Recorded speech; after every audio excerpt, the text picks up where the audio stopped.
This is the Lowrider ST for 2025 with a high output 117. A lot of extra features, same price as last year, for quite a lot more. Let's take a quick look at the bike and I'm going to get riding. The new Lowrider ST now has the option of this lovely chrome. Oh, I still prefer black, but it's this high output that's the thing, which means it has, instead of 104 horsepower, it has 114 horsepower. So that's next to my Fat Bob with its 131, which is about probably 130 horsepower. Don't know for sure. How's it going to feel with its ride modes, etc.? Is it going to feel better than this? As good? For a lot less money? Let's get riding and find out. Notice this clock is mounted here, quite different to what was before. Cruise control is here. You've got ride modes here. So let's hit road at the moment, that road shape in the middle there. I think if we do this, sport mode and a rain mode. So it actually has traction control, unlike my Fat Bob. But let's try it in road first. Let's go straight to sport. See what it feels like. Now if we look down the foot control, there's no full controls that I'm used to. But for many people, you prefer this. Handlebars are a rather good position. You've got this nice little fairing. So you've got speedo but not a rev counter. Now if I scroll the display, we can get to the rev counter digital one. There we go.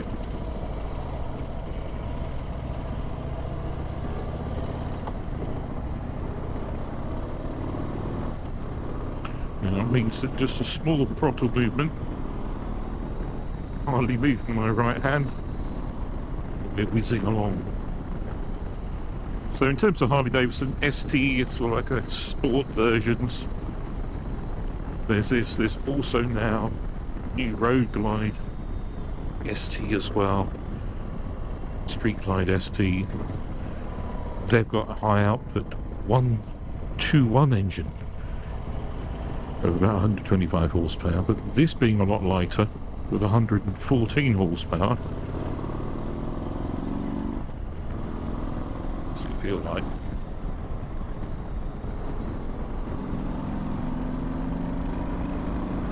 Does it feel as quick as my Fat Bob? No, it's not got the thrust of the 131, but it's got a lot more than the original 117. Really, it's very punchy. I think the low down pull is about the same as the standard 117 was before. It's as you go over that 3000 RPM that this one starts to pull that bit harder. Now something else also that's changed for this year is the suspension, and I have to say the ride is a very good. This road isn't the best, as many of the roads in East Anglia are not the best, but it's really made quite plush. It's not jarring my spine. Definitely an improvement there. Get to a twisty bit of road and just see how the handling compares to what I'm used to with my Fat Bob. My Fat Bob's no longer available as of this year, really. And in my opinion, that was the best handling Harley Davidson. With this being just lay behind, almost as good, although some would argue this is better with the sort of mid controls. You can get full controls on this bike, of course, if you so wish. This bike's very quiet because it's got the standard exhaust on it. You can, of course, get a louder pipe. Very nice.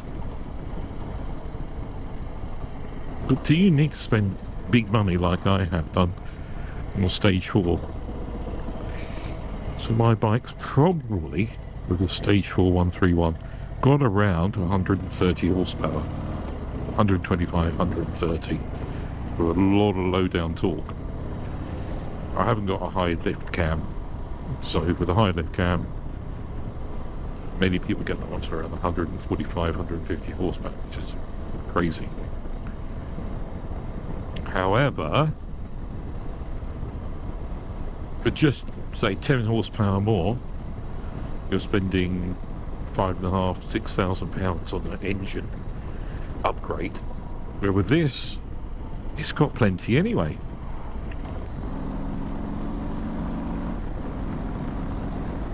It's quite a big rapid Harley.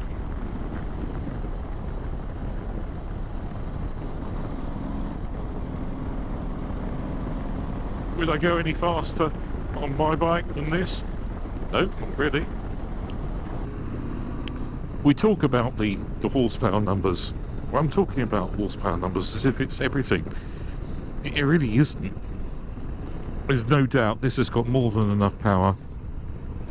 114 horsepower doesn't sound a lot these days, especially for an engine of 117 cubic inches, which is about 1,900 cc. Approximately, without me checking. But 114 horsepower isn't what it's that low end torque, the pull it has. You don't have to rev it, that laziness. In 4th gear, we have a limit, 30. Well, can't complain at that.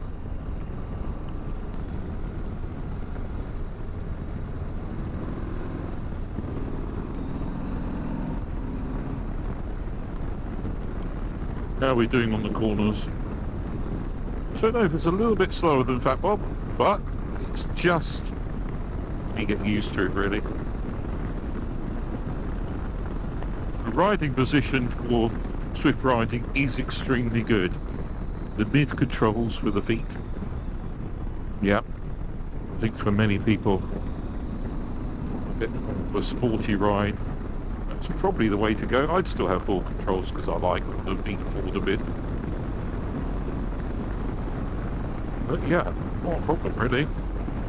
It's a little bit blind. What are we doing? Yeah, I can see now. It's good, isn't it? Look at that. Very nice. Handlebar height's quite nice. Because you've got the fairing up a little bit higher than I'm used to. You've got pretty much arms straight out from your shoulders. It's a nice sort of riding position for your arms. I'm sitting upright really comfortably. Yeah, it's pretty good. Now, riding through here with it in the sport mode, it's very sensitive, so the smoothness is more difficult at these slower speeds. So let's just go to, not rain, but road mode. Let's see if that just smooths it out a little bit for more sedate riding. Now, I don't think it makes any difference to the power at all, the mode. But what it will do is change that throttle. Yeah, you've got a bit more opening to do to get the same thrust. But in the end, when you open it fully, the thrust is the same. Now, whether it changes the traction control and things like that, I'm not sure. So this bike does have traction control on it. It does have the rain mode. So for instance, on the BMW, they have rain mode. Much quicker acting traction control stops any slippage at all. And as you go up the modes, that decreases and allows a little bit of movement, you could say, of a rear tyre. Whether it does it on this, it probably doesn't matter. At the end of the day, it's a Harley, and it doesn't matter. Look at that. To overtake. Easy, easy. Gearbox is lovely, just like my Fat Bob. Buttery smooth, light, easy. I think it's certainly a Harley that makes you want to open up the speed. Absolutely is. Yeah, I'm really thinking that this is an enjoyable bike to ride. It's a lot of fun on these twisty B roads. A lot of fun, really. Very good indeed. One thing that's very different about this bike to my Fat Bob is the screen. No screen, no protection at all on that bike. But this has quite a substantial, quite a wide screen. It's keeping the wind off my shoulders. You can certainly cruise all day on this at any speed, within the speed limit, and be in total comfort. That's never going to be a problem. Just ride away with the torque as you come out of the 30 limit. What about that? Just put some nice high-powered fuel in the beast. Look at that chrome shining. It's an attractive machine, isn't it? Another nice, quiet Suffolk road. Really enjoying this. Been riding about 45 minutes. Really enjoying the performance of this bike. Smooth, very smooth. Okay, doesn't quite have the thrust of a 131. I guess you wouldn't expect it to. But it's got a lot of thrust. Quarters really, really well. Okay, now I've got used to a slightly slower turning. Turning is fine. Just what you get used to, isn't it? Here in 4th gear, I think I'm in a slightly lower gear than I would be on my Fat Bob, just because of two things. One is, this is quite quiet, so I don't notice it. But also, I think it does need that bit more, needs those few more revs compared to the 131 stage 4. Again, I say, what else would you expect? At slower speeds, it feels quite a bit heavier initially. I don't know how much weight it is compared to my Fat Bob. But once rolling above about 10 miles an hour, the weight disappears. And it feels really quite sporty compared to other Harleys, that is. This bike really comes alive in 4th gear. How are we going to get out this turn in 4th gear? Probably should have done 3rd gear then. I think you want it bubbling over about 2000 RPM for it to thrust itself forward in a decent way. And then once you're around the 3000 plus, yeah, that's when it starts to make a lot more sense. Yeah, it really does pull hard once over 3000.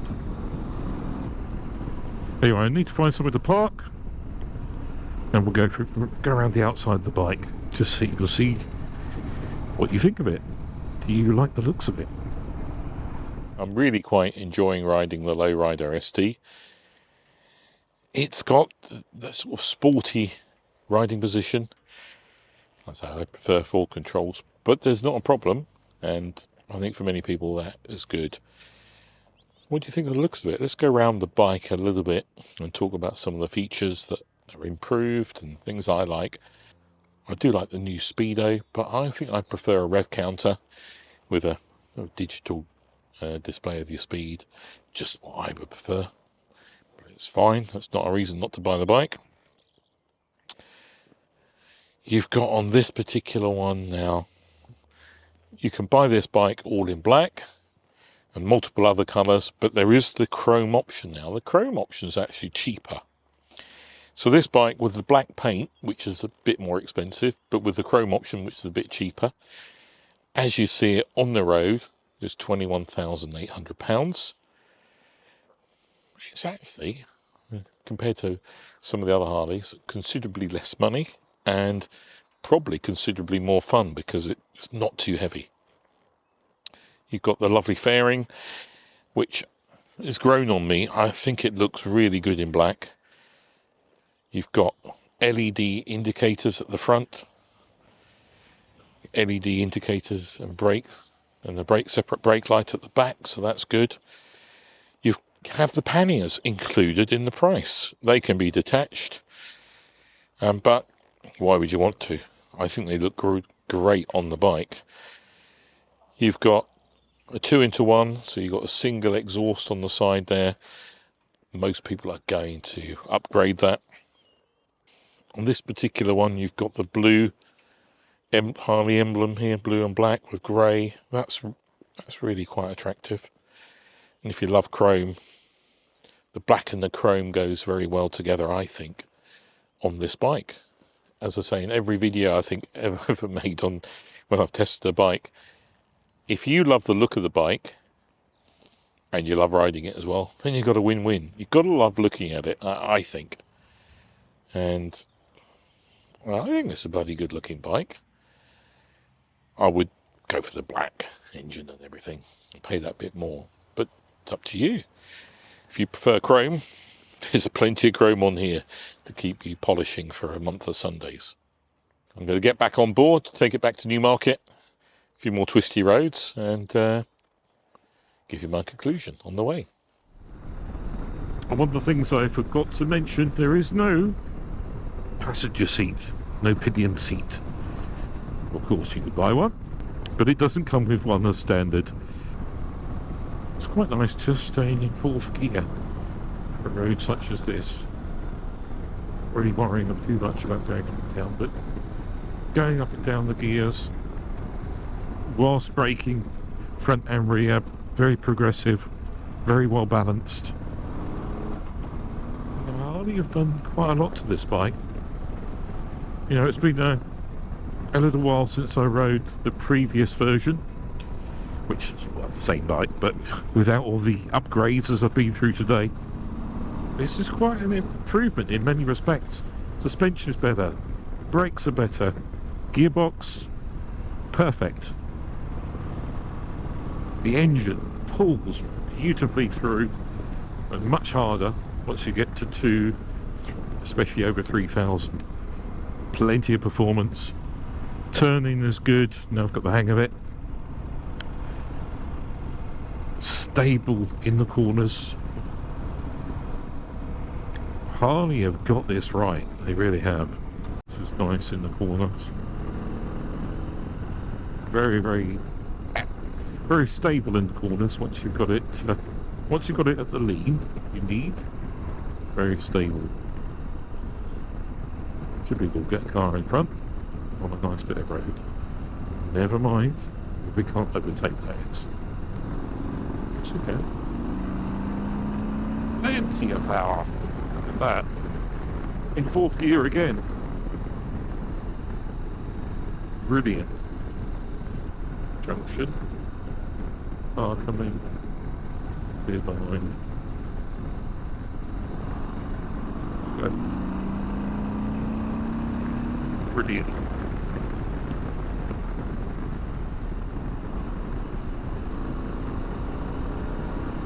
Yeah, keep this bike in fourth gear, and it really does fly. Nice.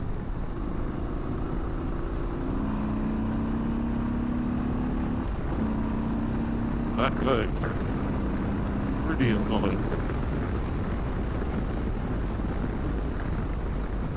If you already ride a Harley and you want something that is a bit more performance orientated, out of the box you could say, straight out the showroom, this is it.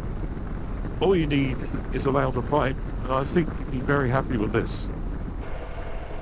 Nearly back at Newmarket Harley Davidson. In conclusions of this beast, it's probably the most, I think it is the most sporting of the Harley Davidson Milwaukee-Eight bikes. Milwaukee-Eight has been this sort of big air-cooled V-twin, traditional V-twin.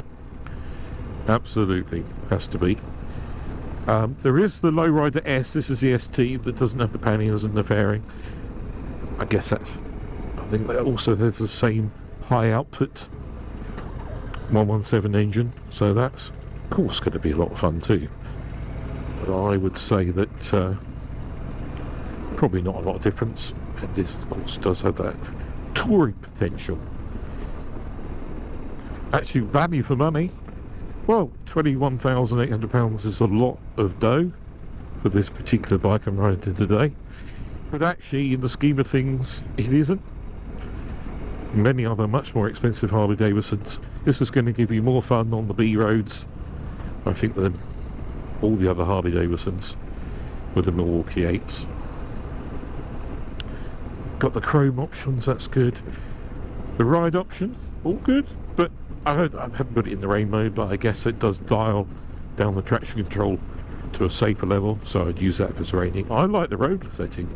It's got more than enough power. It's nice, smooth throttle, smooth in the towns and villages. But the sports setting was